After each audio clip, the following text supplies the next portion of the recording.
Yo, welcome. Tight left with a blind turn. We're going out of the 30 mile per hour into a 40, and already I can see on the edge of the side there a 60 mile per hour, so we can speed it up. We've got some country lanes coming up, a little bit of a small village. It's going to be another short one, just because ain't nobody got time to watch 15-minute ride videos. But a nice bank to the left. This is a nice flowing road. It's not super demanding. The only thing I'm watching for is those vanishing points moving away from me, like it just did that, so I can speed up and moving closer to me. So I'm just coming off that throttle.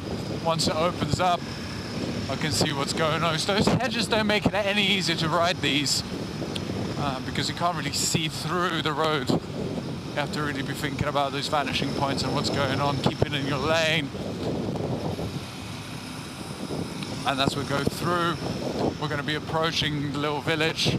So we're dropping off that throttle, bringing it down to an acceptable speed.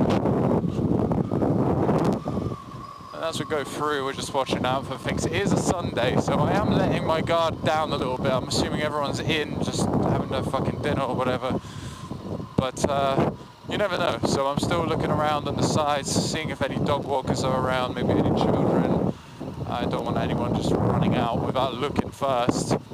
I've got a really fun turn coming up. It's probably my favorite turn when it comes to like my local area. It's a very sharp left, and it's really, really quite fun. There it is. I don't know what it is about a slow 30 mile per hour bend like that, but shoulder check, turning right, but it's really, really quite nice. Anyway, see you next week.